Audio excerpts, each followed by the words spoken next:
are meeting the head coach now. There's a CEO. There's a CEO who is working. There's a CEO. Then we shouldn't take the statements also my dissolve will be no serious. I will say that maybe in Kasa, but Tama, maybe I may say and yet the dissolution was not in its entirety as because say somebody issued a statement or somebody signed it, meaning said I mean cano. And he no so ho no mo a wo de me hu se wo hu so wo hwaba but I don't hear that no but some are very sure about oh yeah meaning I'm not discounting almost statement in a buy no but I'm saying that person for what I know has even communicated to the CEO verbally and will follow up with a letter before we proceed. Say was that management or take a dissolve say you dissolve it yeah and it will be to let Ocho will not be of any yes because this is why you're in dissolve already and that a false alarm was created and no one just say what's now I want to understand say add you for more I say one would dissolve will be and one would dissolve already that's a statement in reality that's how me no nyana production no come make us holding up so this means that somebody has one of my research for no Eddie Bibiaba. Okay, what's say? Okay, good. Obia provided the letter no. Thank you. Bro, this letter is dated July 25. What download the letter? 20 or he posted it. July July 25. And why you listen to okay. Letter in your say immediate press release to whom it may concern. And this letter is signed by the board chairman of RTU. Yet there's a CEO who's working. Mr. Notice of dissolution of management and technical team. Yes, I remember. On RTU's letterhead. Okay. Please be advised that the management and the technical teams have been dissolved. Thus the Kasim Perez led management. Kasim Perez led management. That's all she was executive now. And Coach Ibrahim Saibu Tanko. Okay. Led technical team has been dissolved with immediate effect by the board of directors. Explicit. By the board of directors. Tama, me so me mami we are but who they we never because I'm also picking something and a very interesting it will interest you. Mr. I'm so picking something to interest you. It will yeah. Both should endeavor. The both should hand over to the board secretary latest by 27th July 2022. Today is 1st August, right? So the assumption is that they have handed over yes to the board secretary by 12 o'clock midday 27th. The board and other stakeholders are grateful for holding the fort. Thank you. This is signed, kind regards, Alaji I.S. the Magbama, board chairman. Copy to the chief patron and all board members. Real Tamale United. Tama, I'm also picking something, and this is out to you official Twitter page. Disclaimer: Communication officer of Real Tamale United would like to urge all supporters of the Pride of the North to disregard a supposed letter of dissolution of the management by the board chairman Alaji I.S. Mahama making rounds on the social media. Management is still at post. Now, in the information I'm even picking, and you almost say this matter right now is with the police because the board chairman says, according to information I'm picking, the board chairman says he didn't sign the letter number 1, and it is not coming from him. Why not? Say Mubarak. So say Mubarak. The board chairman. He issued the disclaimer on the RTU at the RTU Twitter page, you know. And now information was there, but they say, "Mama report to matter input the police." Why am I report to them? How to you for no? But you shouldn't report. Is a board chairman who sitting had been forged. He has to personally report. Obiam for the to you, Nibia, the Onozo police station. Obiam for Jennifer. Say, board chairman, or to you? No. A letter is written. Our RTU dean on RTU's letterhead. Yes. And almost the same how to for us issue disclaimer. On the yana, or can, Obi to can there. No, tell him for the disclaimer. Me here disclaimer. You know my obsession for board letters signed by board. Said we will put it. Of course. Maybe the board cho letter, me new one group. And you know, this will be a tree. Board for us have a sell letter. Yes, I'm. Senya Sadia. Ono spokesperson no. Ono se letter na o matro no ayede aba abonten no. Enye board chairman na a signature. We expect that you board to communicate this. Yeah. Say our board chairman's signature has been forged. And the letter making rounds, no. It is not from the board. And you won't see you a dino. I could say someone now see any view. Wona you a dino. Wona will be catcher say. If let an you a dino. And your board chairman, and of course, he's not part of the board. Even when he's not part of even when the board chairman says, I have not signed the letter. Me bao. Yeah, no, me bao. Oh, but says a mama some can ya mama. Obi who told them. The same people on the na no area and the man. And the same for funny did you. PRO no so. No, but Ima is not a PRO. If David has spoken, there is a different matter. Management member. No, He's a management member. The position there was that. The board ye meeting. And your whole management member now be can't see it. That was the position. Everybody heard it. Don't no, but wait there. A disclaimer has been issued against it. By who?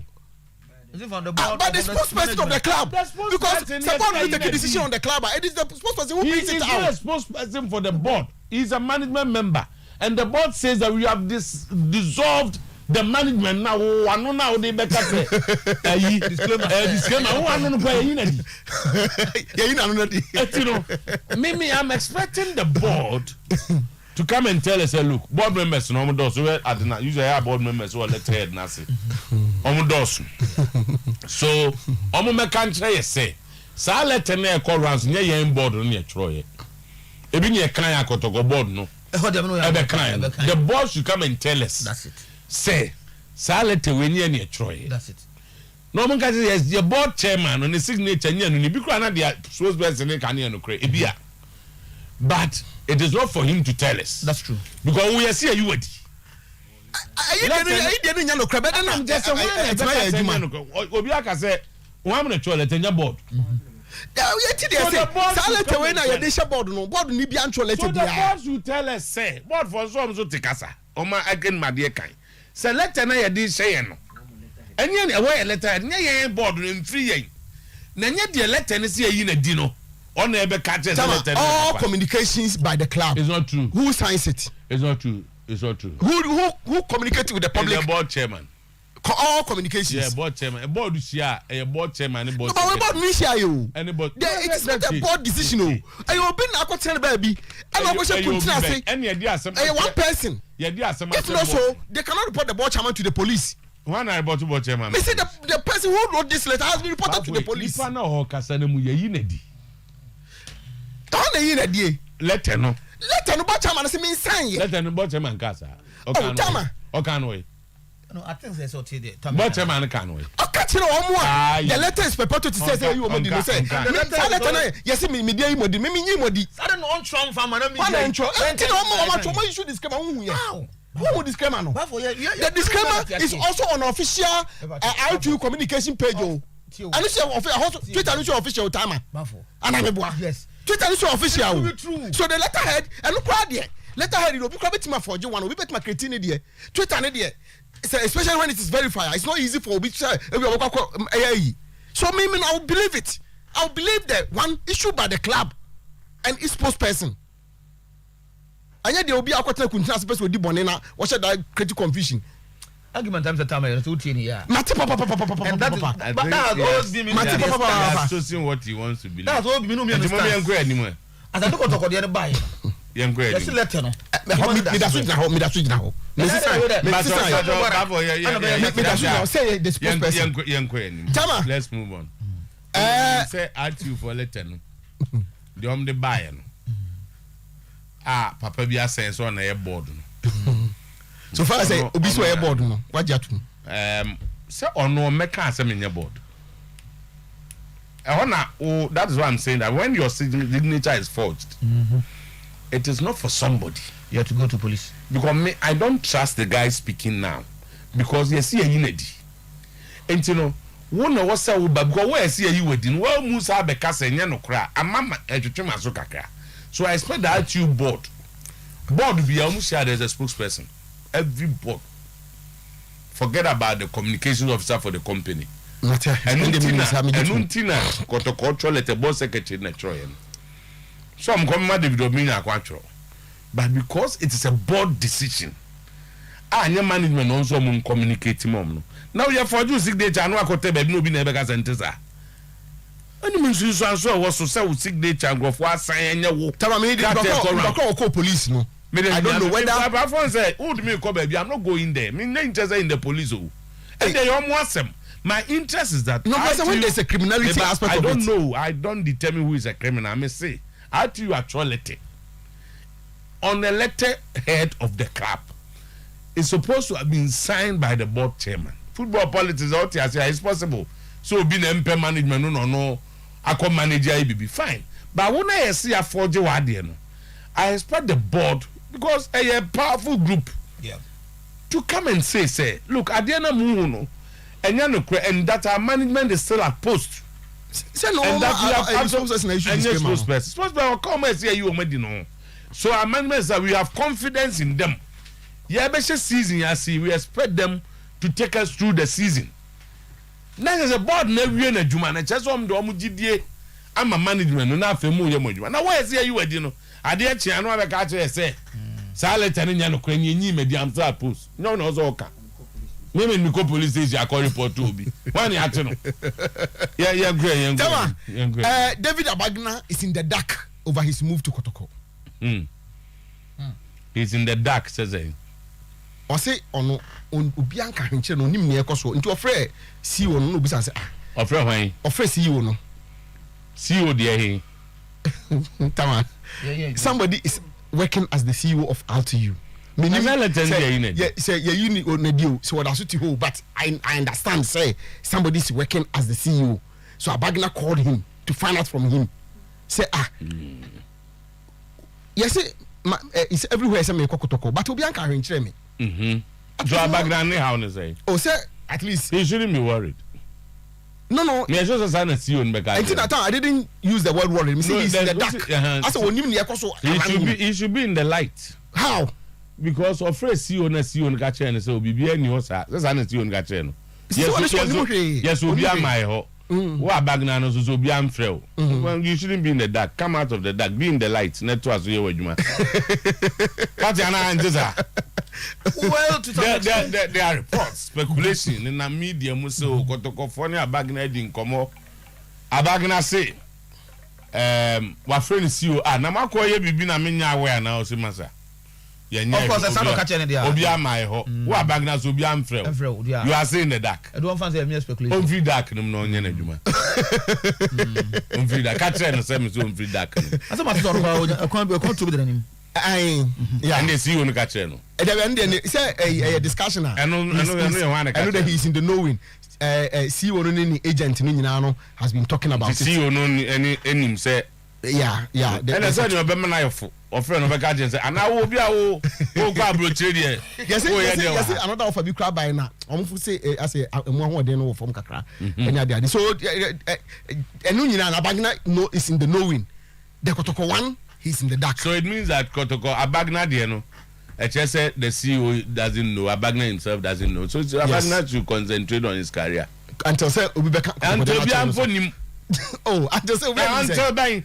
Exactly. Until be way. Until what say? Every time I say, maybe I feel woman koto kasa. I feel when they are done, they will tell him say, "Mase no koto pa you." Obiani nkomo obianka hwenkyere no. Koso nko mo ne bra nko da brochire. Nti o ma onye anton ni mfiri so. Anton no de me na me de hye ho no. Nti on to aso na onye na ade. Nti no. Onye na ade. Chama. So when we say gaman check up, transfer business is funny. If you don't understand, it's very interesting. What do you understand? On tears, you get to a bina on him no and then you be. Tama say enti ase get to a bina no na I mean, come as no be am transfer. But me just say a complicate mix of nyema bebre in transfers. And untiness we any no be afetire. Oh we kwa brochire any no. We wo yes any. Enti people can decide to argue with themselves. But sometimes I say you admit say somebody may not be in the knowing say he's been discussed elsewhere or somewhere. For instance, I know say one player from Arsenal, I think it was Adebayo, so Arsenal Asavenga we began I think yeah, what say you read to conclude there.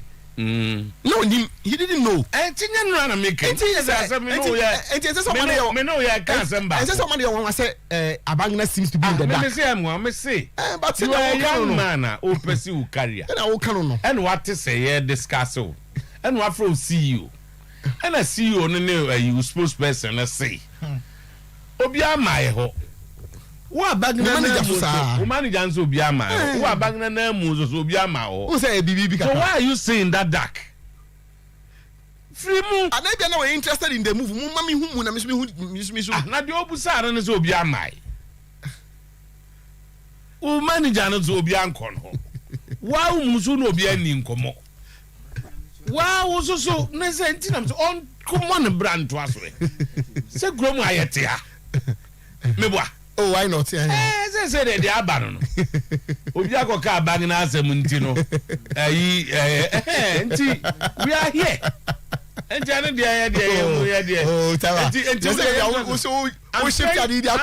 saying that if a bagna say ni see you any ni spokesperson any onu amu obi ani ni nkoma fine Tama the manager bi be ka kire say ni player ka kire say gojibodu mfre no enya manager onu no nya manager say player say eti na player na ka asem foforo tim say a complex mix yeah enti utibia na wo to aso ne yeko zanete enti no Otuo me this for the time being the minimum say at you dissolve management. Yeah, that's all we want of. Dissolve management. Dissolve technical team. I trust and believe in that letter by the board of ITU. Kopim say, binam kan ba akuna go for and say, ba go say, kopim say, board for no ne papa no size signature and baba because it was forged no. Mejidi. Mo bi fu fry and sign the signature bia me kan say. We say me kan say.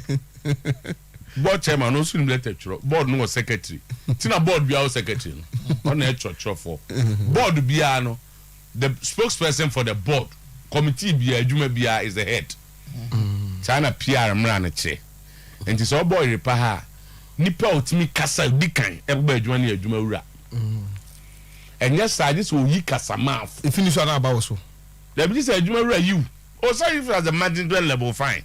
But I'm saying, say director, penny quantre for no.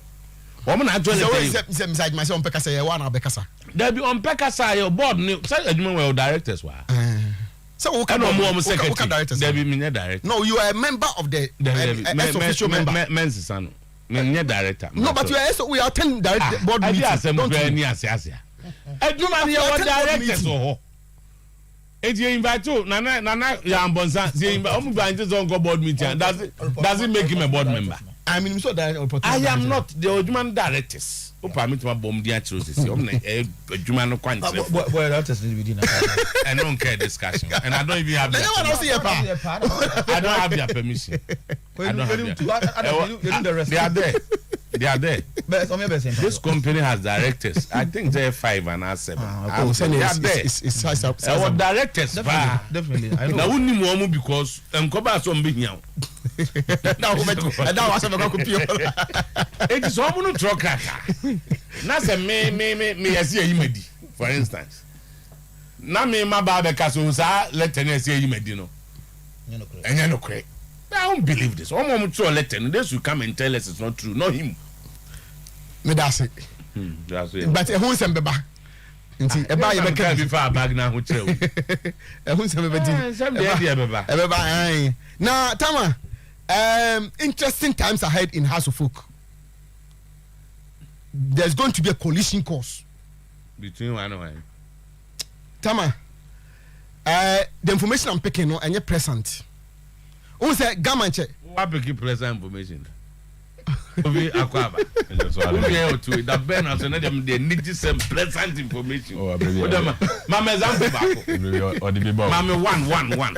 So with the present say I don't need dangerous and and I mean a present. Tama. What do you Mama example of present information. Oh, say Gamanche couple never so weekend. Na House of Folk any Accra Great Olympics never so. Now the information I'm taking is say House of Folk coach or say he's still at the beach. Until the first team the party they will not be part of that match. Until the Arias never go bona and yet mpenifo bi mu de. Nyem mpenifo bi mu de. Why the Arias go what do? Ampatwan Say denti say so the Arias is not ready. Yeah, I say he's still at the beach on Nyam and field work cry. So his team is not ready. Of which I'm not giving an opinion on it because coach is say when you're ready and you cannot say are you ready when the preseason on him stages now open. It comes to side issue of management and coaches no ebi new yo coach ni interest is to prepare a team. His team, yes, prepare them very well for the tournament for the league for the season ahead. Yeah. Now management also they are thinking along this line almost so idea they share Gamanche and Munyam. They have accepted it before. I'm sure they are great traditional authorities no Omo Kodia Tum they have announced it almost supporters near now. I think that Ebasia I expect the coach the management no say mo betinase na mo managing in a way but back who take position say me near ready in the areas no. Yes, technically that might be a good decision. But what happens when penny for no almost so akodia tum? No. What happens? That's where the bridge is. One na yemi no nyina. So what can I say? You put the coach in the catch-22 situation. See, Oko Africa. No, my address. My address. So I can't argue with the coach. My address. I'm just say there should be a common ground. Yeah, there should be a common ground. And Nuntina, Manchester United played on Saturday and Sunday. That's our Liverpool played on Saturday and Sunday. Very good. But you see, Liverpool is almost. But there were there were one or two senior players in course, there. Yes. And maybe American. Manchester Ebon, who's another team no. Now more from color. But there were one or two senior players in there. So you bridge it because the interest of the technical team. Edu baby and management nya de kro. Enti be there 2-3 players be okay, they were accepted. But then I will parade you parade about 3-4 senior players. Be on my whole level, no you beach work might not affect them. Ni omo why they will boom you no ato aso no. Na dem kwada kakra afrem, you give them opportunities. But say ebinka so wakasa, but say coach ni go gina baby say and now the position o gina say me here beach work ntime mo. Mo so mo nkasa. Na me the areas no many ma kogu ase no ma te ase e won kan for hini ahemfo anim ti da o so be nyaw no no so the ade kitu bi awo mfim I spend time discussing this last night. There should be a common ground. Saturday, I think Saturday there should be a common ground. And I know because Saturday we discuss it. Technical no more kai go very actually phone. Yes. That is cross checking and double checking. One thing I like about him, cross checking and double checking. Because I know a horse so bebre ho. Who say anopana wo ne bossman ne fensen baba na mo ye afutu no so tama afutu no nkrambata bi ababatale ho kakra and I know Bodu will not be happy even though mini Bodu nkasaye but the Bodu that I have observed from afar no nkrambata na ebabata afutu no no I think or I know he will not be happy because nkrambata be yan o say okọ gbese manche oni aibunte ho e de koto nanim say on Bochaman kasa na obehia afutu of which Nyabunte has started process nama for what I pick in the crown. It is about 70-80% true say Ebia Nanka Omba September Afutu abe part of the board team. But now what is happening is say Nyabunte is also demanding say ni Ansa Botri any particular that should be part of the team. Tama say after the say make say it is going to be an interesting week for a House of Folk. Very, very interesting week. Honestly demanding by which means what demand is. In fact, he is ready to go as far as even the board chairman. Ebia and then watch na here no will meet the board chairman for what I hear. And insist say Patrick Razak is the fans' favorite. The supporters insist say and the supporters will be called ni Bese Manchaho and the palace met him and it was a debate, big people, big personalities, some from the presidency. It was great and nanya easy. Big personalities went to the Bese Manche Palace and some of the supporters also sneak in there.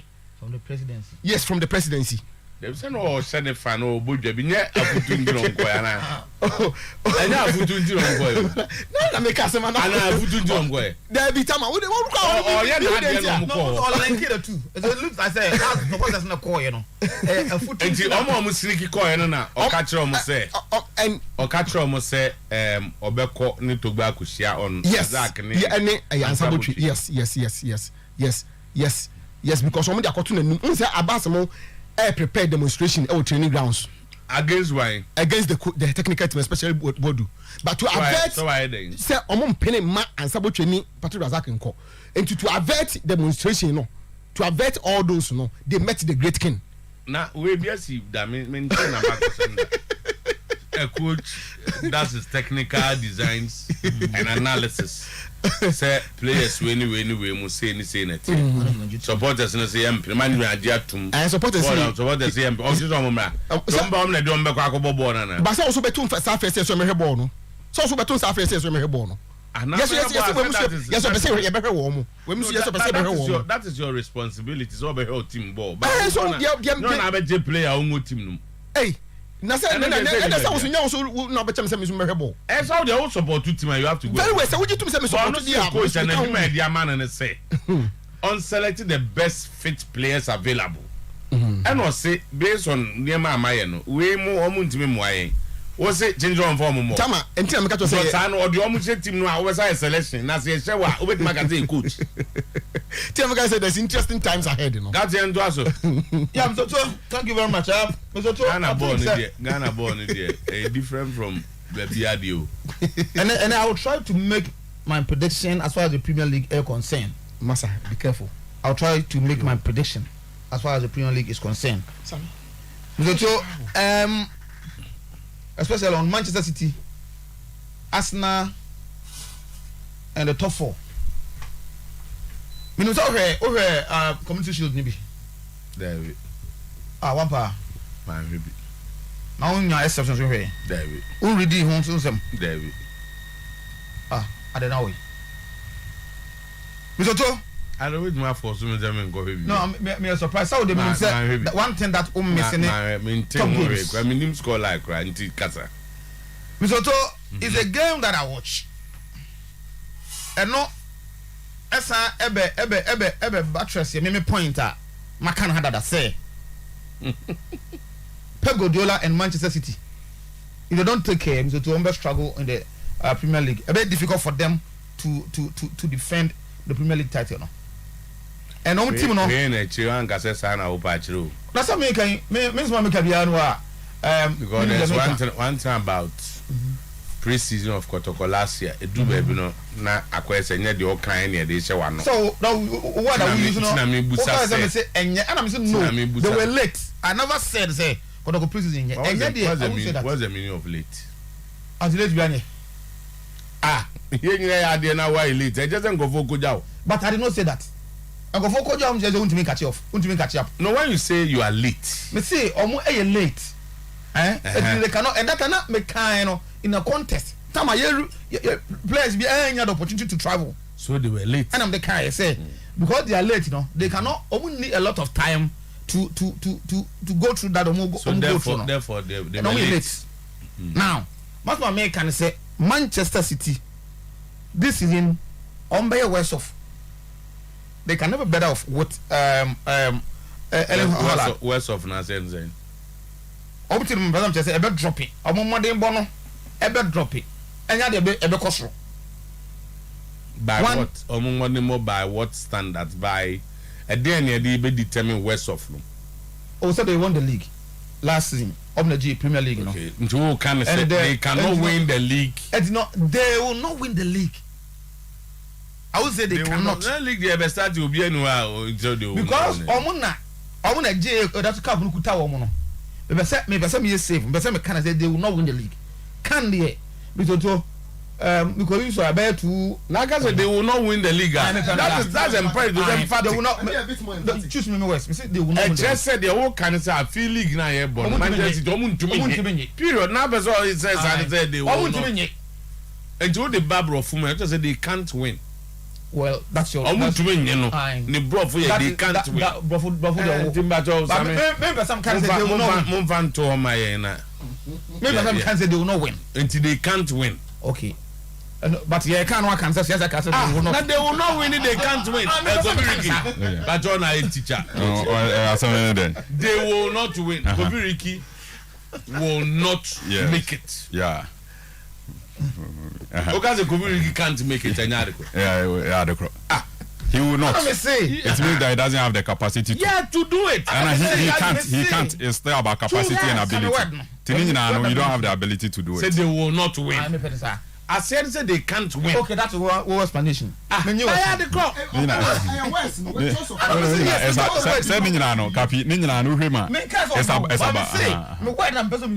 oh, okay. I know. That's why you're comfortable with that. What can word? I am broken out the kind. Yes. Maybe I'm in the bed team.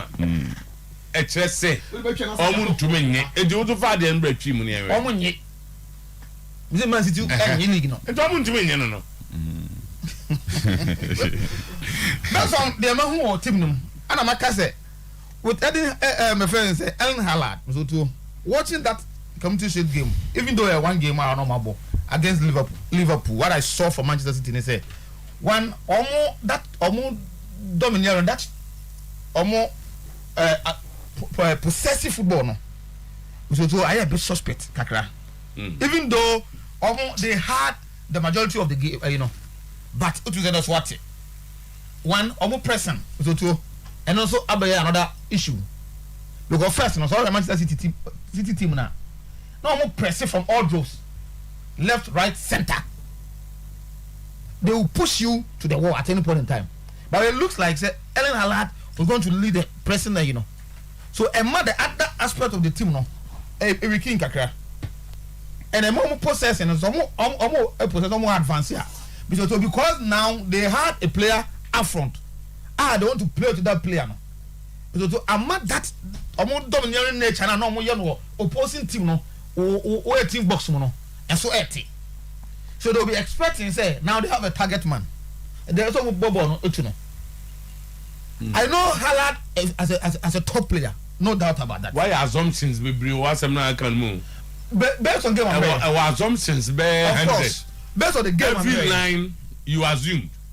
And I mean can I 4 assumes is here. Tell me. Number 1, what assume say?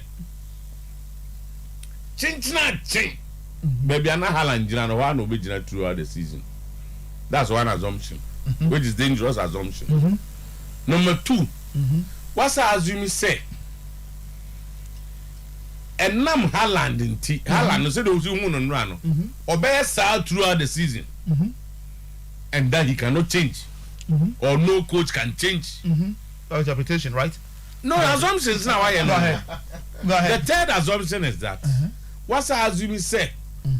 Team now who run sound on the boss side throughout the season. 3 no me ma be 4 no me jai was something no door so do and it's dangerous to assume. Yes, it's dangerous to assume, but so and that make me basic because one you saw, for instance, over check it possession. Yeah, City and Liverpool. They led the possession. City and Liverpool now they are even their previous games. Obo say ebi any wasama o kano e hard ni kakra. Then yes, in terms of possession. No, in terms of say yeah, percentages. Where was about 40 something yeah. And no I feel so what's our conclude assumption back what's our conclude pre-season is just like when the season proper begins. And on usually all support two team next all the chicho home renti now to be doing Jesus near and we know fans say they see community children and no one a see when the season begins. And we one it was supposed to be City's last game at the preseason at the rest season and in most times their performance not say the kind of system I'll be born and the time that season how you want your players to play, how you want them to stand because so much what I say because what we were doing Manchester United last game. Who said there on go 2 games Saturday and Sunday and the and no na ohwe the ball league but already there's a difference between the competition there's a cap on it. Your ball. What's a move argument no further? O say pre-season or last game. A year no. In most times. And be na me dey ma dey me twa ho. And na inti Manchester United last game so mo lose ball draw yi. So describe mo season na. E be very bleak and unya akwanya bi amomo. Not all the time. Say last 2 games we cancel the 4-0 and the 4-1 na no mo say. Not all the time. It is sometimes City that time. Miss Ezra make a City. No, say me argument. Me analysis ba. Make us say how the team is going to suffer in some ways. No. What somebody can catch your man can have say. Normally analysis no. Oh, they are not the man need different man be say. Who conclude answer no abeye. So on the cow ye be ni follow as a conclude. But oh start here. Oh my headline oh we. Now, they also will, but they can't win the league. They will not win because of what you saw yesterday. They will not win the league. Makasa said that, and I'm doing a back my point. Okay, Makano had that. Say because of players we are lose, and we can tell him. Okay. We can Jesus, and then Zoshanko Abeka home. Some those players that what they not bring on board at the Man City no, and they losing those players no, so to a costume. Makasa, you know. And I'm the game where I'm paying. They played a number of times at this place were on the bench. Most of the time they were on the bench. But it will be good. So what player when the player is on the bench, Obama, the body Bono is as good as the starting. And because of that's a victim of circumstance, where you say we're ahead of we. At any point in time, you can wake up and say, Kofuriki, Kobo. Next time I say Kobo. Any difference means but with now how he wants to play, because also say be a City far, obviously the Hurricane, be a analysis better, because he that a ball playing type, as a Haaland or that type. Also City are in there, Hurricane on ball, or no never be finish it. But Haaland a typical target man. Oh, using the strength. Hurricane also ball match maybe I want to why should be different game. Haaland there be inti. And yet City team. I'm talking about a City team. I was Hurricane, and there's a City team. I was Haaland, and I make one to me. No, I'm just saying. Near pre-season, I will your conclusions. Now, I'm just saying, Hurricane no crana or your ball playing type, no. Or come conference team be action, no. And that one is there, but I'm looking at Haaland impact. Because say a far over to goes, but I'm seeing a Haaland. Obama Manchester City Ebema team no Emodem are dropping because of how they play. And watching them against Liverpool no, because it's already a game now. Also City near that type of a team, they will see say there's a target man and for that, they want to work their way out and create that opportunity for him. So at any point in time, Haaland was out of position. He was missing in action. At the point in time, we are only Kevin De Bruyne. Now because De Bruyne won every night, because he's used to do that. Unless people do that, BB. Oh, this 1 week here, and I said in the course of the week, other than that, I foresee City say, with that player, maybe they will not win the league. They will not win the league. Maybe have a show. They will not win the league. I think you are in a hurry to conclude. I think so. Only wrong to say that. Haaland, no. This is not the first time he's playing football. Not at all. Haaland is a footballer a lot of people, including you, know. Yeah. Onye strikers na omujina ho say mpa ball mro omunche ni bia. So I mean kind assumptions. They say he might have tried him in a certain combination. But very difficult to play out of the and Amfa. Clearly, I mean that wasn't his day because the supplies were not coming. Fantastic. And opeso or born or try so born in a type. The internal make friend assumption they say he can decide to even change the style of play of the team to suit him. Before the game, Pep Guardiola said, a Haaland must adjust to the way City plays. That is where the problem and is. That they will not play to suit anybody. That is where the problem is. So I'm saying that based on this, they go back, do their own analysis. So is that he's going to eat his own words? No, 2 ways. Because the ball was not getting to his shoulder enough. And next time munya mum pass the same man.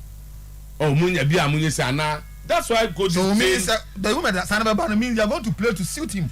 And I say not even suiting him, but because now we all as here. Because now the way they were supposed to play, they did not play like that. Yeah. Because me won't say he had a challenge.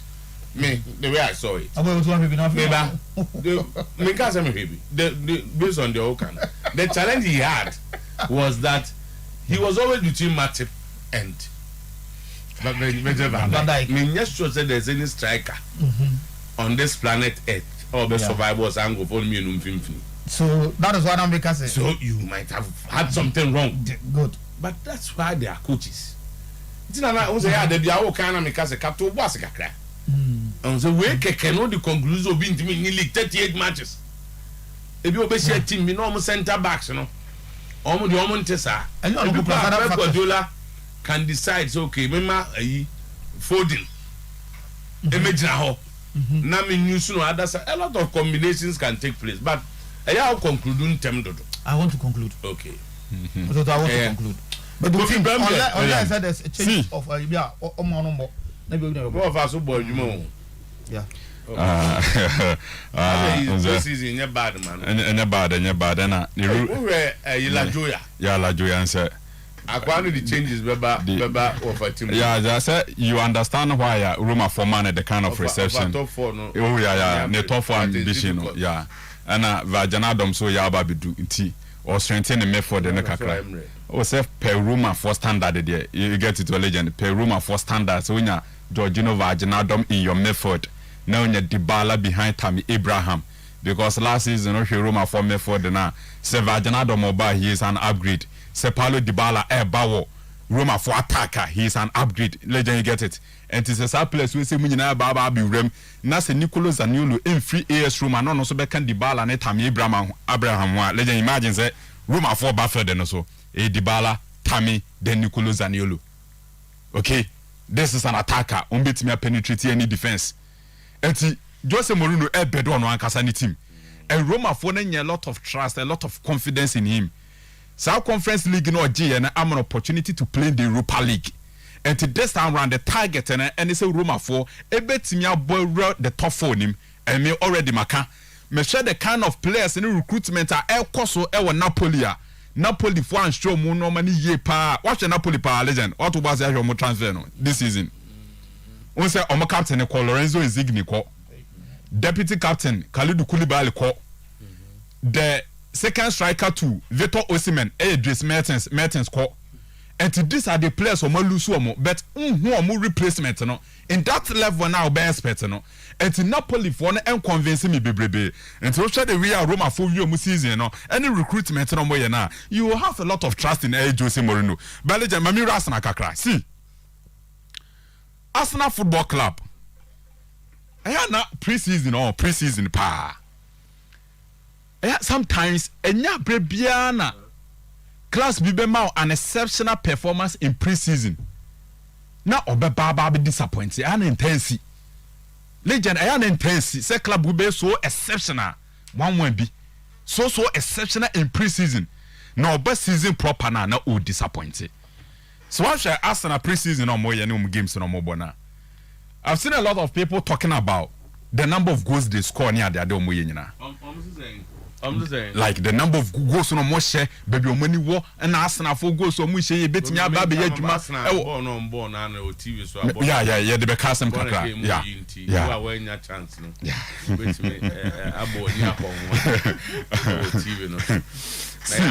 Jesus, but as they say, Jesus and not just a boy. Yeah. This was the Jesus not passing. Yeah. And now a call, yeah, Jesus best have a genadi. Yeah, this was the second one. No way. Bamiyane la kaze do the number anymore. Oh, got to the idea. Who said we want go stadium grab a show? Yeah, Jesus. Legend, these are the positives. See, it's not only about the scoreline now, Umunyana. It's not about the scoreline, but the fluidity. How fluid they are. Say Arsenal for ekitabo na so more attack here. What's that, Legend? So what Arsenal ye pana? Arsenal, one team. It's like Arsenal plays with a front four. So I show me team ye pa. Arsenal plays with a front four. And because of 4-2-3-1 system now coaching Ebono. Obo two pivot. Obo Bukayo Saka right. Obo Gabriel Martinelli left. Oba Branty friend say Gabriel Jesus as a center forward. Now who is our front three way free wa? Oba Branty friend say Martin Odegaard out today. Arsenal for confirm no. Say is the substantive captain of team friend say Arsenal. And Martin Odegaard is the captain of Arsenal. It means that the position of Odegaard in Arsenal's team, per the confirmation of him being the captain of Arsenal, no, done. Say, and the Odegaard at any point in time, so Arsenal about further no so best started. So Arsenal for a bar, Omobobo with Odegaard, Saka, Martinelli, and our branch friends Gabriel Jesus, and the Arsenal bebo with a front four. Legend, so person who has team here in terms of Omo preseason, it's about Omo transition. What's that? They are young boys. Odegaard, Bukayo Saka, Martinelli, and Gabriel Jesus are 25 years or below. It's either 25, 22, 20 or more ages, no, and one or more. That is the category of ages and South boys and South front four of Air Arsenal they find themselves. And to say Arsenal for pick up and that's more translate here. The kind of pace and movement of the hit opponents in the defense, no. And when the bigger problem, there are a lot of opponents facing my friends at Arsenal. It's not more about the goals. It's about the entire system, the total play of my friends at Arsenal. Now, so I'll come back. I'm sure some of the goals in Libya. Legend said, Gabriel Jesus, no. This is one thing about him. Also, I can't describe him and say he's near the obet my friend a total or not a complete center forward. Or Ben Sadian home. Because he's a good passer of the ball, or great movement, or anticipating well, or you're skillful. You hold that play, and at the same time, he is a good finisher. And to win as a striker now, or take all these bosses now, then you can describe him as a complete center forward. And it's also a second goal in Arsenal for sure now. Legend, he picked the ball, or pick a ball on the left side of Arsenal for attack. He releases the ball quickly. Then he moves into a position of all finish it. On your side strikers now more pass no more ball no derby. He passes and follows up to finish the ball. So this is Gabriel Jesus. So it's more about Arsenal for transition.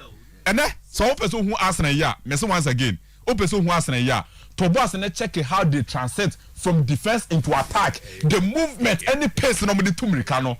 The moment na problem kakra ho nyina ne say. They there are teams in the Premier League. Omoye eyeni omoye more matured. And systematically omo was in place already. And Arsenal omoye two per sa ma memfa two nsanka ho na meka so omoye 4. Why na ka ho bi? Ma memfa Chelsea nka ho na memfa Tottenham Hotspur nka ho. Me pa so atase you.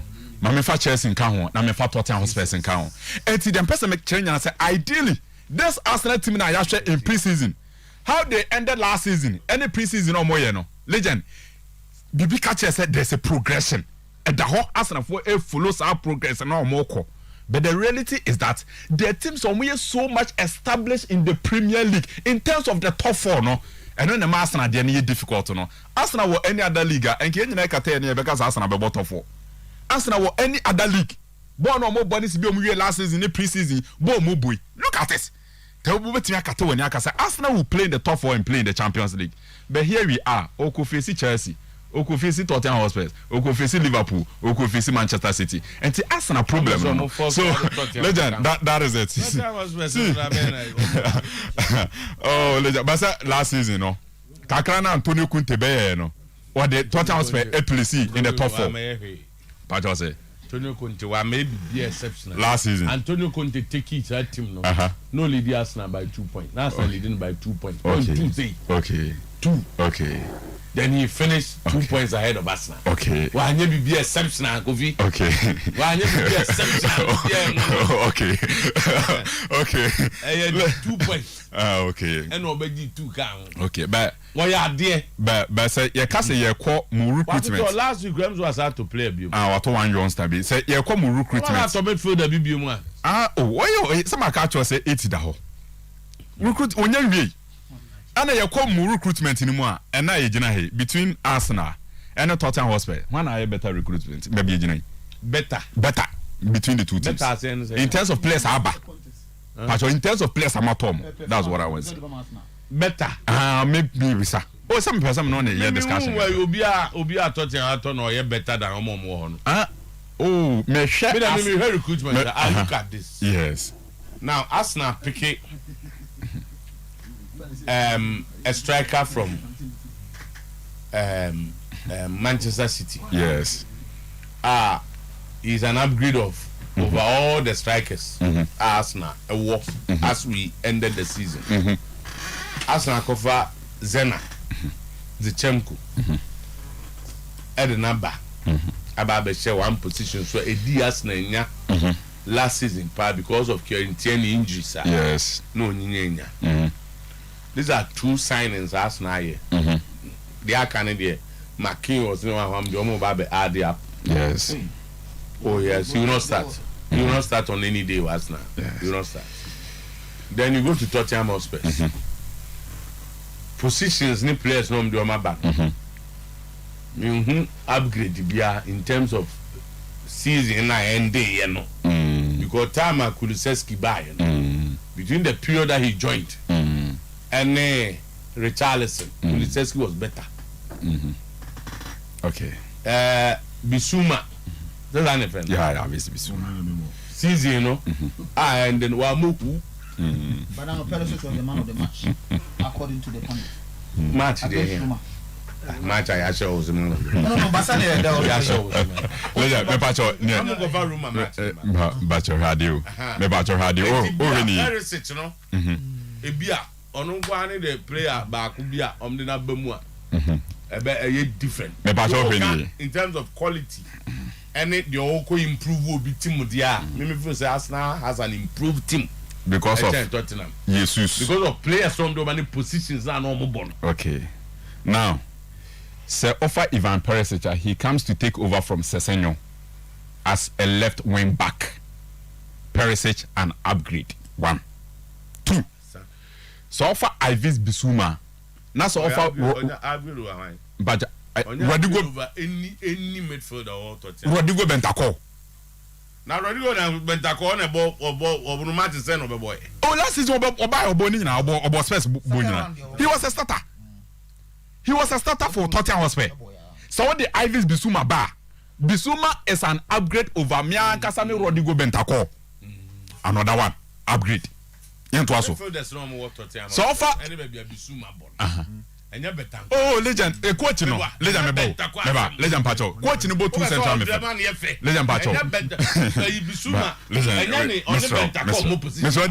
listen last season you know predominantly Antonio Conte two central midfielders na Horsberg any Abrante friends Bentacore this way the two central midfielders I'm not the boy Bentacore how many matches a lot of matches papa you can check on the boy on the boy matches in here. Yeah, Rodrigo Bentacore.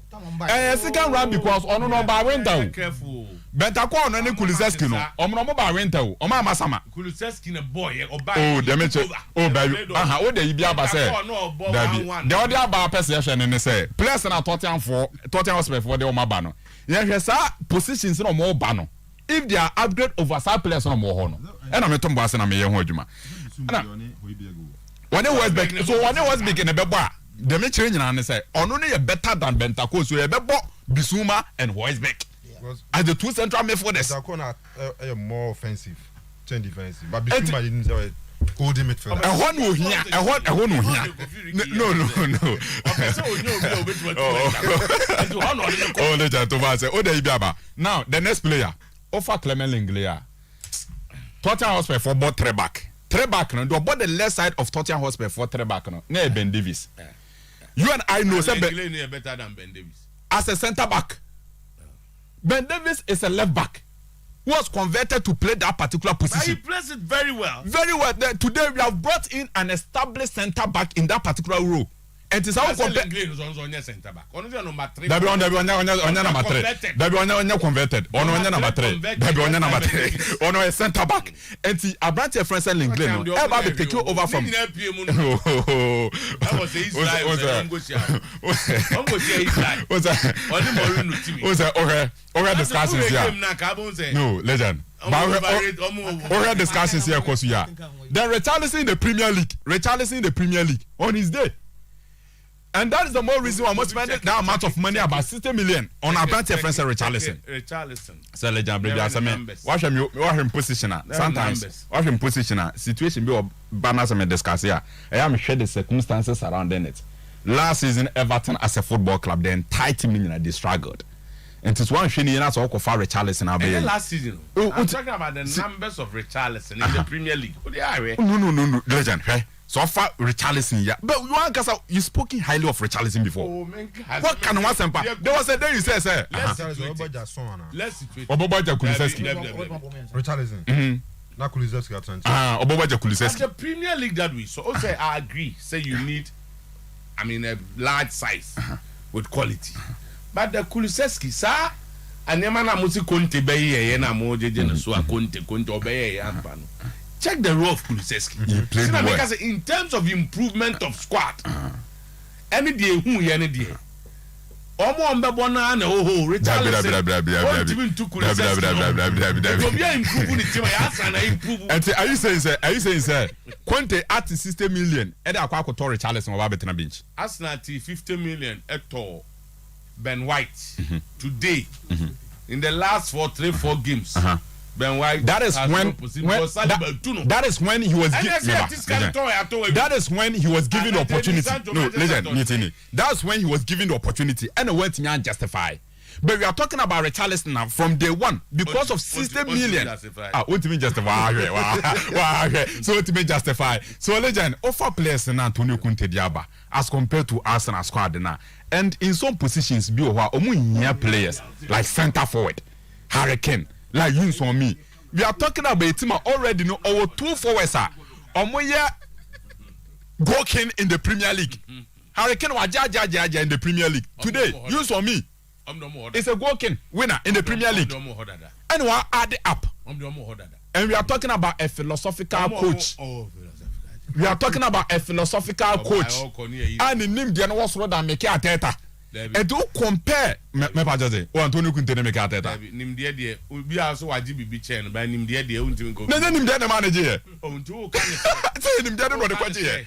obi coach GBB chen obi o nim de chen oh there be by offer Antonio Conte ne bra wa bob baby wa bedru Juve Chelsea Italian national enti wa be in terms of adwuma na wo ye no oninim de no wo so dan make ateta wa sha se jan and I be oh nim de obi na obi nim de oh no legend say nim de na de bibi mpacho atase and Kunta justifies as a manager or a rich track record. It's a no ebe play integral room. And see so legend that Moreno. Oh, a successful manager than Antonio Conte. The mechanism there. I saw the name there a lot. I'm not so watching what yeah, legend. I'm the say you team no say that say there your problem. Yes, I'm so best start another transfer. Because and then I must say more building team for Champions League. No, one thing say Popoba may not even play World Cup na. Popoba injury no. Say and then on be meeting today. Popoba and so when was pa see Popoba no say enye pra me say enye pra I feel so pain say Popoba be pra e with Juventus. I say and omu meeting no na say Popoba jitum say enye na surgery na he is not likely to play even the World Cup or beba next year. But say o decide say no injury no so omedi kan say injuries ya hanu pa it's one thing I am for san so you free injuries kan ho pa me nim say Man United there because the first Man United stings na Nkoyo Kojibe Mbolo boy and yes akwa na buy Ankoyi kra so it's going back to where ebia attitude of Odana do Man United on fan Kojuve or the South Suban na call no maboka and to only injury no Juventus are contemplating on SMS. Send your beya ibinye skade akwakofa no so another issue. SMS no. Serge Milankovic Savic. AS Lazio. SS Lazio. Serge Milankovic Savic. It's no more big question about Ronaldo ne bag norms or file. Mate say be say enya hwe na the as the coaches were aware say he will leave at a point in time. Ebi so twitwa picture so ni buofu omuyi ni film na he was the only player omuyi ni film after 45 na Brian Coley ejeja bomb o check stress the Ronaldo be BI management so time I was a team no more with TV crown yes so say for personal and then family issues near there but we all knew say born and was one more. But we chin when your team yamon wasamba this is over Europa League Erukra which means onya any approach before transfer window be close your of which we all know say they are not possible due to your demands near she say Man United they be positive be come for Ronaldo who be a be negative because they managing PR work no untimi nyina bonten kan no because of a huge figure she say they Ronaldo bu ofu no afa na bag kwa untimi gyina bonten kan ze Ronaldo bu ofu afa na oh me personally me opinion about Ronaldo nze na ke nyina e bompa me kra me won fasting kakra sen ko onko onya team no yeah Ronaldo yeah timer and timer you of all people is allowing this reason you fasting no na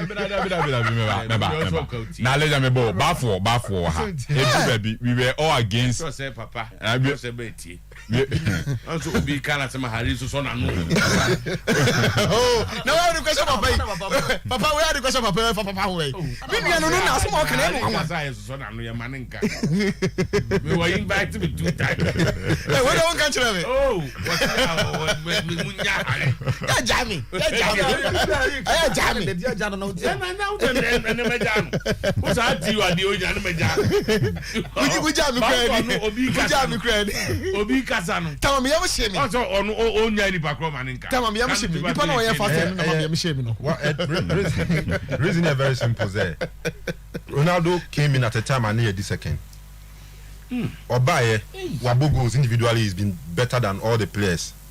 Waji Premier League player of the month cry Waji GBP. Man United player of the month the player of the year. Player of the year, player of the season one is so individually I think they will achieve our season but as a team clearly you could see the Ronaldo presence now affected a lot of the boys. And Maguire oba into a season onya very poor start to the previous one, but Ojina nice, you know, he was one of the best players in the team, even in the league. Menkas one.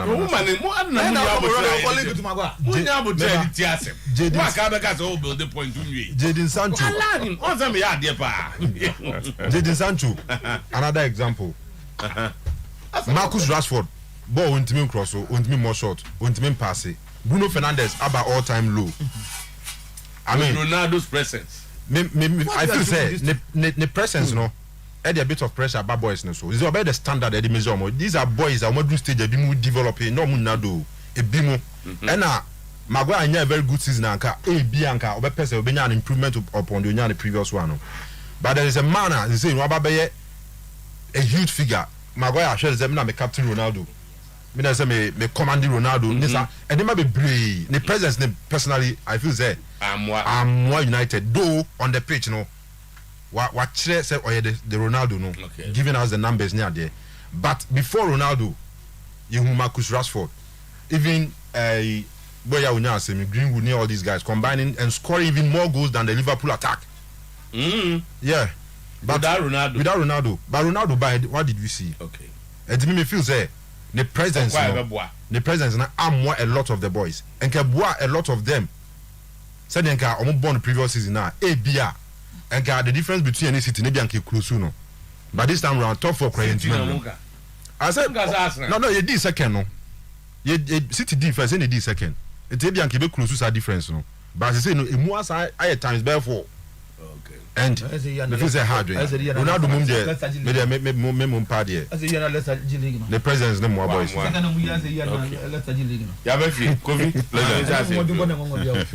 Mammy can't messages. And also don't call has been following as usual. And the messages Kakra, a banner for your TSC local. Yeah, I see it my release back could be. I said, Covinyan can over candidate. Nah, I feel oh my God, so yeah, Baga. Oh, I know it. Or say, say time has started, maybe about Bavaka Bodu was a no, or a press agenda question mark.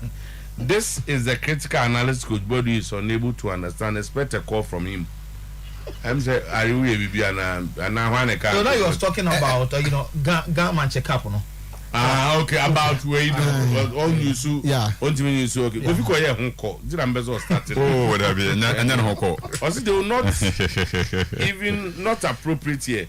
That will not mean they may decide not to win when cannot, which is more relevant to captain's analysis hinges on capacity.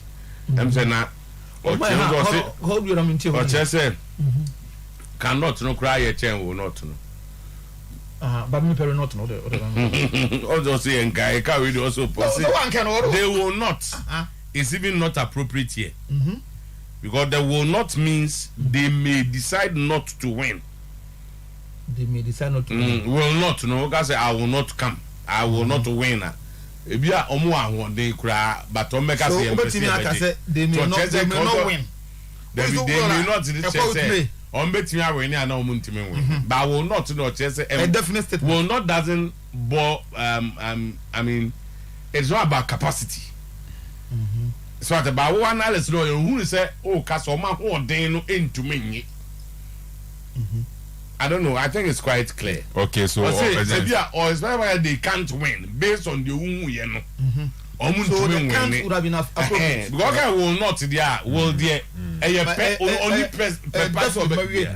And TM said that was the point he was making. After hearing, I'll say, Warren Francis said, "Congrats to Liverpool for giving me joy over the weekend. The man of the moment is Darwin Núñez.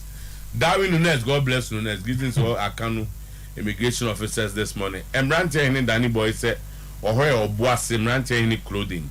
Kwame Young or say we've gotten over Ogum, and I'm glad.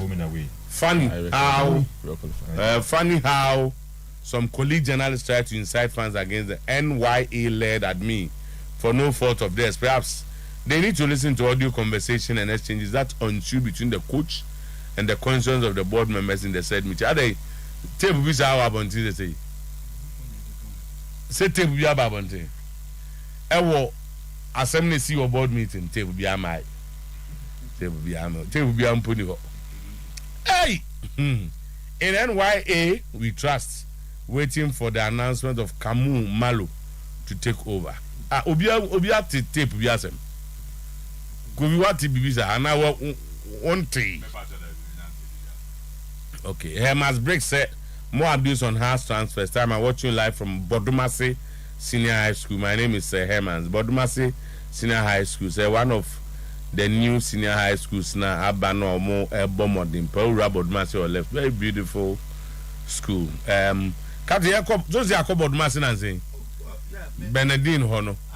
You know how I left her. Oh, okay. Esther Boatima, good morning. Oripa is the best in Kuma, so I love my boyfriend so much. Esther Boatima, Nanaya, I love you from my heart. I don't know if I'm a man. Oh, no, so don't boyfriend. Esther Boatima. The boyfriend no was so the TV radio where near the TV. And I'm not so much. And the one nafi, as you go on in time, please today too. We are waiting for your papers. Hey, Pedro, we are now going for ATS. Hey, Nema. You know, hey, good morning. Monday edition of Reverse Sports Show is live and clear inside Tanoso, Kesben Junction, where Morgan, the pork seller, is still. Update MHI from Chelsea and Krobia Kumaskot of Mofa. Ayana Pato say, or life. Our Banda, you guys are doing great. May God bless you all. Nana Frimpong say Haaland is Lukaku with a white skin. The scorer of England's women's first goal against Germany is far better than Haaland. David Bagela say Orewo, US of Akom Kumasi, of United States of Akom Kumasi Offensive Road, helping the good work. Okay. Alaji Mama said City's loss to Liverpool in the community shouldn't make the Anfield faithful believe they can destroy the EPL champions in the upcoming season. The Haaland guy they've gotten in the ranks will make the EPL his own. Other strikers should be battle ready for a combed the Goal King challenge. Okay. Michael Ajano said Ochain Kwabinya Onore, we are going to have him to Kotoko. Okay. Abanti Busa, how Jibo is doing. I think Jibo is fine. And he'll be around very, very, very soon. Okay. Special one. Yeah, Kono, happy birthday. From Patricia. Wait a bit, Patricia Nyako. It's our friend. Sister Abnane o birthday. This is from okay, Joyce. Oye Boadase, Nadam Fubidi, Patricia Nyako, aka Abena, and Abena birthday. Sister Abena, this is from your friend Joyce, eh? Okay.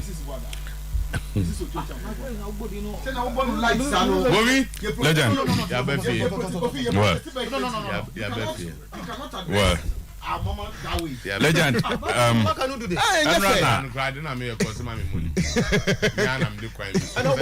When I get you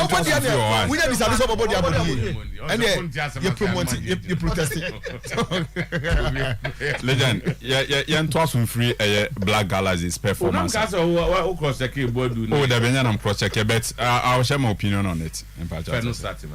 Okay. Okay, sir. A tradition, sir. Sagim near tradition. I did that whole House of Folk in Great Olympics. No, you agree? Say, I'm passing coach and say the pre-seasons as a stage don't even more high profile game.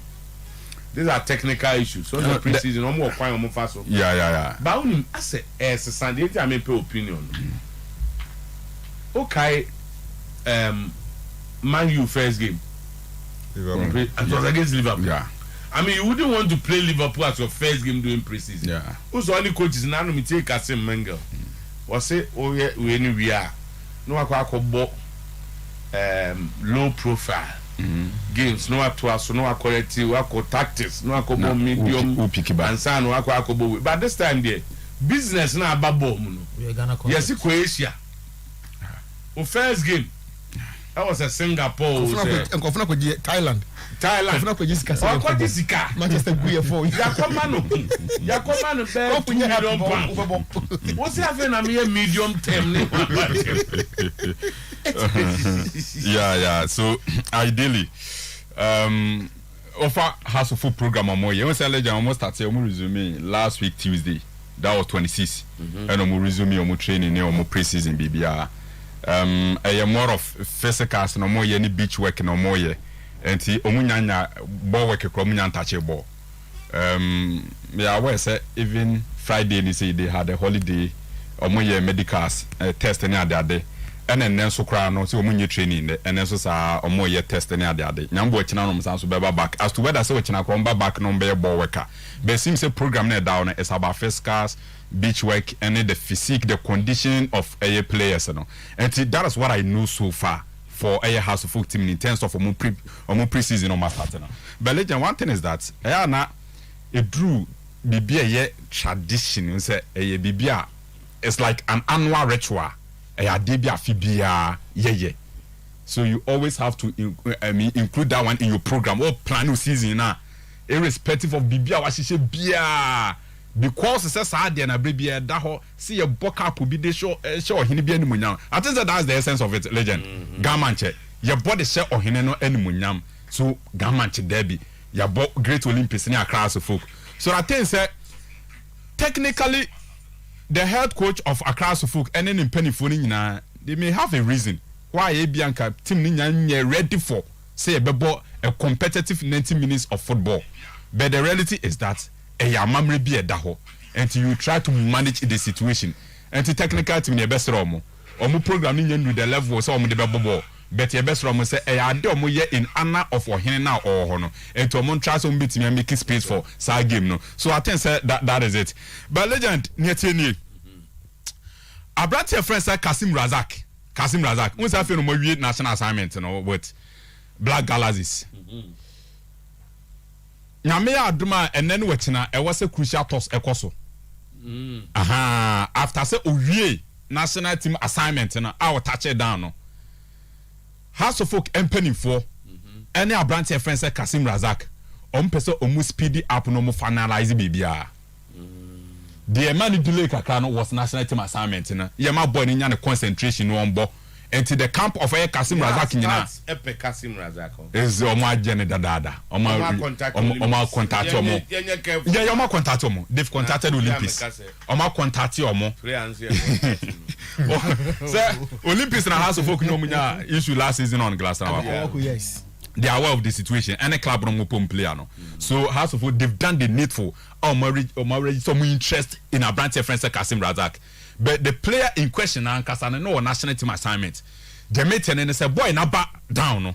House of Folk penning for any the camp of Kasim this year. So mbeti me speed up or number 6. Or number 6. Unso Oshana or ma bibia obehia from a number 6. Ne height in any physique in the crowd there some additional yibia or no war. There are a lot of defensive midfielders say be money in physique no. So who both were so cute to say France Chinia or but we need that teacher no but we're a very good footballer. But where they physically or your built or height or physique no when in born kasa but he passes so well he defends very well. He's very good in the air and in crucial moments no me moving from a defensive midfield role to a center back. This is Kasim Razak and coaching so no so much convinced later on program we Kasim Razak as their first choice defensive midfielder. The omdia koja gbese manche no Benjamin Futu then there once match say House of Folk be into 3 major competitions so in here House Bebo MTN FA Cup Obobo Ghana Premier League Obobo Confederation Cup 3 major competitions once medical team say enye likely once again say Abdul Aziz Nuruddin best start season into onye part of the team enunti Sir, House of Folk Ekofa Kasima, they'll be left with only Kasim as a defensive midfielder for all these 3 competitions. Oh, for Shabu, my boy, my boy Shabu. And see, that is the need. Sir, House of Folk now one additional defensive midfielder. And the moon said the cost involved Benjamin Futu operation and so was form. To a most I said the cost more like a free agent. More of salaries, and I say he's a free agent. Patrata say more of personal terms. Net salary na no food ko. On 8,000 Say okay, I said oh you free yeah we freed yeah. Man be $2,000. Exactly. And that is it. And this week, you know, when there's no transfer fees. $2,000. Yes.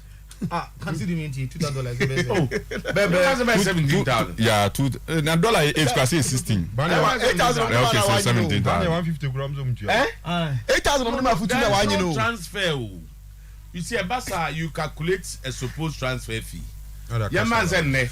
Ka go to a futu in a local transfer. Ka you pay over 250,000. Of course, yes. And you know, over calculating now for the period 2-3 years no bonus. So that's what they do now. Omuyi enticement near the free man. No. Don't forget that this one there's no enticement too. No club in Ghana will pay $2,000 food. But I'm saying say no enticement. Assuming say So already common enticement that I'm man saying. Where heavy power. Obey 100,000 cities. Yeah. Food to call Amfa. Why say Amfa? Any Amfa they munya na me jam baby. They know what he can do. Jama, munya na me jam baby dey. We nya has for dey push phone. No, I'm saying say. They can't obia. So say Amfa they are na open me. No, because now mo pa won trust say.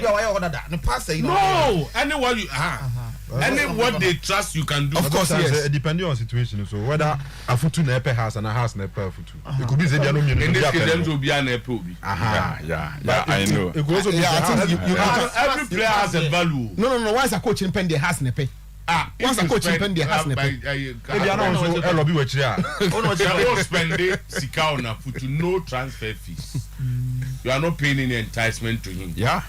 So the 17,000 F multiplied by a year and not 2 years, sir. A car be born on the can sir. May I be surprised? So bet be less than $1,500 without enticement, without transfers. You're not number 7,000. 700. Many pay 8,000 one. Better than 7,000. 8,000 one. You 7,000. That time I know was walking. So legend, net answer a foot to so ya available. The cost involved, the cost of operation on air form. And see on betting but this is a clear me once again. Coach, you know, the technical team of House of Folk Memphis, they admire Benjamin Futu. But the target air casting rather. Legend, but you see, and a House of Folk team no more transfer policy no more, you know. On bet me every in a very simple way. Omo you convinced with almost center bass in you know say omo ebo edema Galazis for no. Mo alasan. And they couldn't do yadom. House of Folk 2 center bass and 4 and 5 from that. Omo That's what we concerned about Baako no say wonye so Kwadu Yadom, what happened was that guy na name manager now are committing with her as a directory. Yeah, me kind. So initially the player was like man so but the chain and now we're offered more or less to House of Folk because he was a free agent. Now wafa for was the last year and called the name last year and now wafa for a called change paper we buy and it's like 1 year 1 season and almost try something a bit too quiet but I'm fat Tina so and legend offer sa 2 center bass here offer agent in Abu. Offer couldn't do yadom any more last time. Technical team is so much convinced about 2 center bass way. Some bet me about so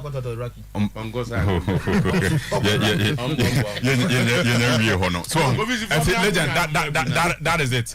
And because of time no. A number kakra ha.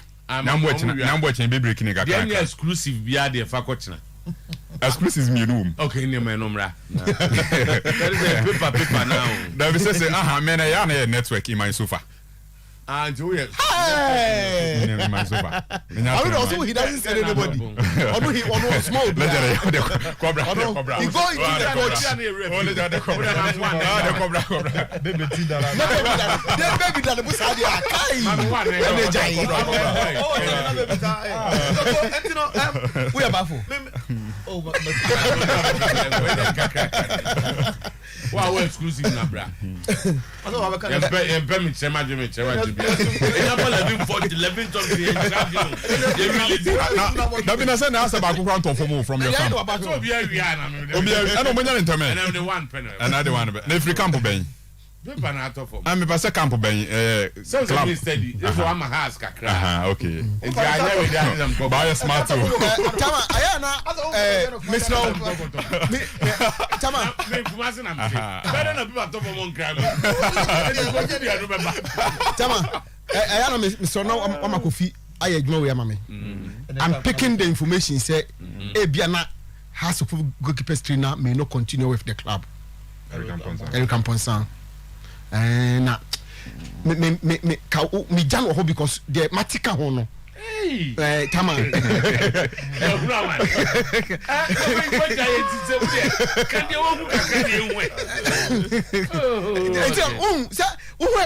Me be share ho na. Wo be hu baby a enam no.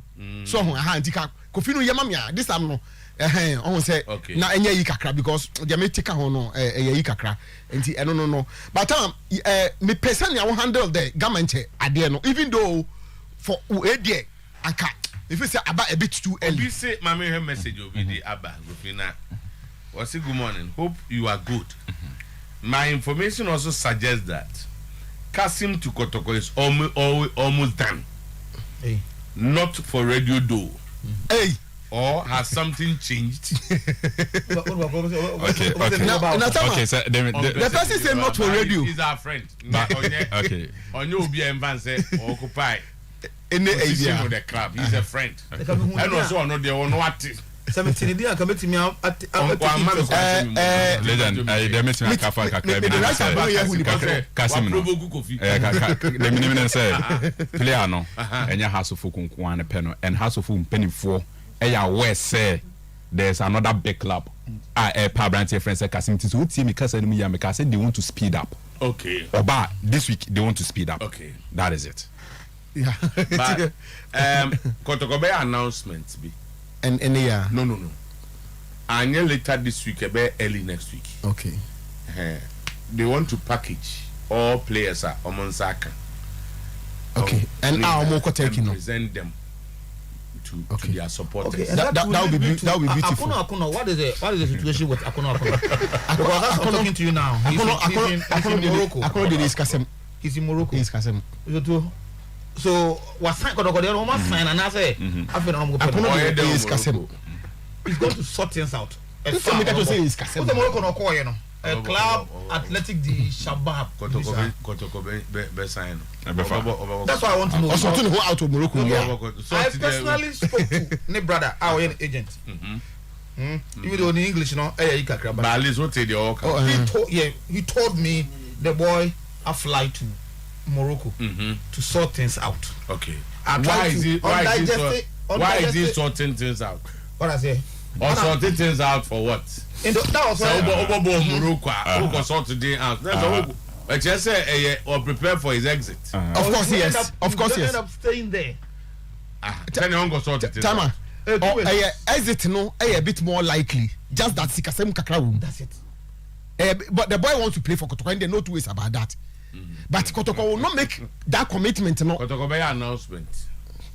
Players, and I like you so Becca home. That for what I know. I like you say I can obey my home. But so of course, to Sikasem Kakra out with the Molukan club and then he can work here. Yeah, can't you as saying I want send the BBM. What's your Pia? No, I too are same. I go to board as no send the BBM. I too are same way no. I can't say what didn't come out at the board level. So I'm surprised Zach of all people. I see his continuous silence is worrying. On the ITU matters. Because exclusively I can tell you say my good friend, your good friend, coach didn't escape me here. Shaibu may be going back, may be coaching out to you this season. And to be coaching and then meeting, no, including his program. You see, Tama, man go back. I say man go back because I'm telling you, say Shaibu will be giving his program. Conditions kakrebi no dey amount. Tama omo de neka 5 months plus some winning bonuses ne ada no be kanu sa kana ada na ye timbaza me mentiase o ana bia life no bi ne 3 year ne bi me mentimi nya adwuma se ma ye adwuma bosumi num ye ntwa meka ana bosumi miensa na me de ko adwuma no bosumi ba okra be kasa me ko say so me bia build the capacity aduru no there o say o je adwuma na we nya fofo no but that be na south via because we ka na ko adwuma ti o beti say ye de obi ka 6 months ye de obi ka 4 months bia radio creativity bi eso na otiso kasa sere ai they can feel it na trafia they can feel it ta o yes anko no trafia me no trafia okay obede no trafia tama enye fa ko be ma fu fry wenya no nya wo benya so wo ka akra na gu no taxi tama emreni ho ochina se nyame ya adom na adom ya ochina me pese me no engage the out you matter and some no woman no so there be confirm say board for be ba ka say nyom na trust alete no I have no engagement with you honestly I think I'm you train board for no I'll look for the board me so me kwa atu because me be can say board chairman say opinion no sign letter there's one board member minimum say one in your fine pa now he's even been accused me money di ba unim ni pa me kan so I dey say ono na ye behind all this so at least a board member is involved yes behind no say me be can behind all this player and friend saying Abagna to Kotokotin. He's the same person who engineered his move from us go to out to you. So you know the person we are talking about. I don't think I me catch or say out to you for say omni Kotokonya any discussion on Abagna. Now Abagna so say ono so ntehwea. Okay, I make say me just say let's wait and see. Something na make catch or say it's the same information me pick more and I'm giving you an addition. So almost be BNC. Ena kotoko anase nsentwefo abo mutimu kan no I guess I'm for bom ti obi obeka say bia boa okay somebody that board member no tama onye yo yes I can 1 year but yes we school this I mean he's moving into in the last year in school yeah almost the other one okoye teaching patrol I've also gathered a bit almost okoye teaching practice are they go training college no, I don't know. Off campus. No, I don't know. All education students. Education. Education. Okay, that's a teacher. To come out as a professional teacher. Maybe I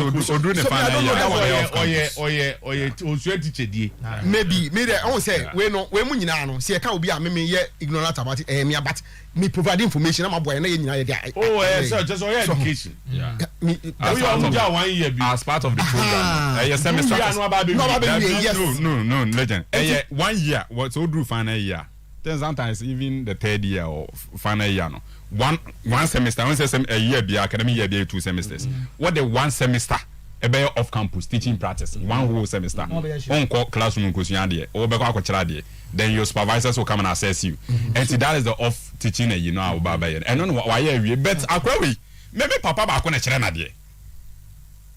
What I said, the man that was also more final paper will be graduate. Graduation won't be about the final paper.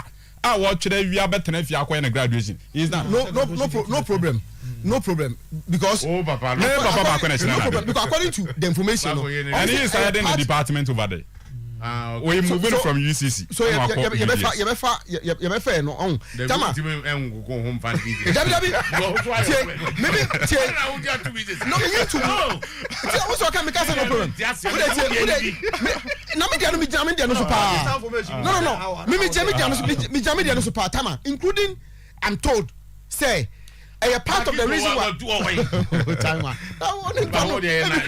part of the reason why all journey chance and all journey black galaxies no because now more try exams and this final exam na papa ne kan exam mean say final but no try exams now Tama there's a club in Denmark almost say from Viborg said there and the boy seems to be opesa Viborg at you know Denmark be aba obepe ache full of I think Denmark teacher police I think you all join me now. We are congratulating the black garages no for for a good job done. Black yes, that's why. Because I was looking at the technical handlers. No, for the past 3 or 4 seasons, under the supervision of coach Maxwell Konadu. That's why young qualified. Young qualified, but at least you make headway. You make headway. Last one now, may the technical handlers combined. And the 3 technical handlers, I think they are the best in the country. They are the best in the country. So, I watch game. Where you in Temana? Otuo because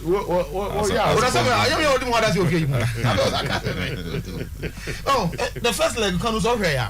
Sir Omar Bashir, top. I think he assists everybody to score the goal. I think that I'm surprised that the Ghanaian class Kotoko this Amankran should be given chance. So Bashir Omar part of course by time of but the boy that's on more border.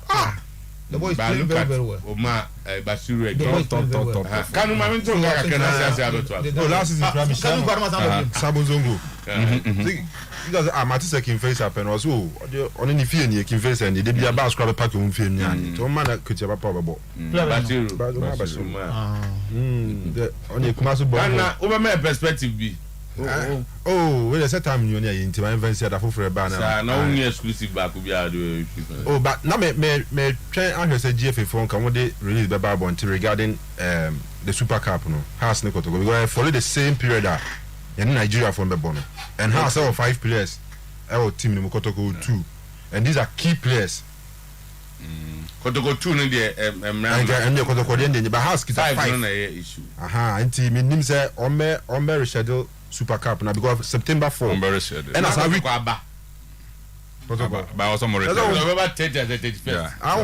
Don't be fabricating na ba bono on return so weekend now so na Ghana in Nigeria yeah but Jeff for be hu bi there's only 2 years dey say my son guy every ba mu last 21st clinic and ye come from Ghana for say ye wura bosu from ye nko ne nko hwe ye ho ni nyina ne say ya de fense sciatica no wa hwe ya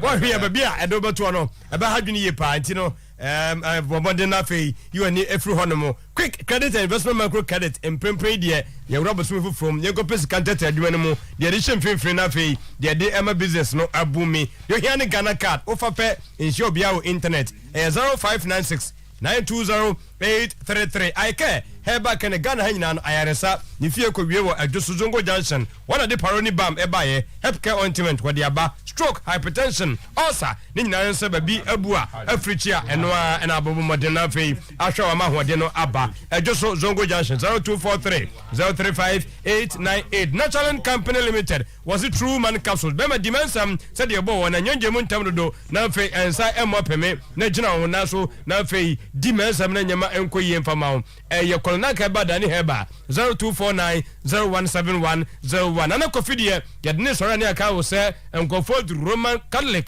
asodan ho ewo entonso yade no pede ne dimfo ne ezitwere eni adrobua wo munya de omode na pe kopi ono mo osa how awontutuo kokoi enafei bosome wobu nsanyema nkoyi a ekowie ewo naso ye 0549 732 bra wadu nana kofi eba center aso ye boss tino me da se na bosome frɛ ho rura bank so mo gusua tafo mal 4 ni wanon bi e no ni bana man for atu aguso dendenden wo mo kokɔ enam sɛ wo de opebusia be ma obi titi okɔ asaf market wo mo ho omo obodu sango omo ombronto na okɔ asiwa nsuayi ma de hyeman ɛho nyina no bosome frɛ ho ho osisusu savings account no bi ho educational loans bonanza ho business loans omo group loans mo kam ho bom na makoje bi ayi ba fia kobosome frɛ ho omo branch bi e na omo nkoye discussion afi omo chair development funds omo wo overdraft kiddie funds agric loans motor vehicle loans microfinance loans salary loans current account ni nyina bi o tafo my 4 asafo market bodusan mo nto asiwe nsuem na adehman jo mo number na frɛ one be fan kama interesting messages bi wa ha obi say player ben na ekɔ Australia. And or say, and you are not if you say the guy has completed or say we school or say I don't trust our resource. I don't think the coach says that. Mana says the coach is on his way to Australia. One care is a good morning. God bless you all for good work. And no,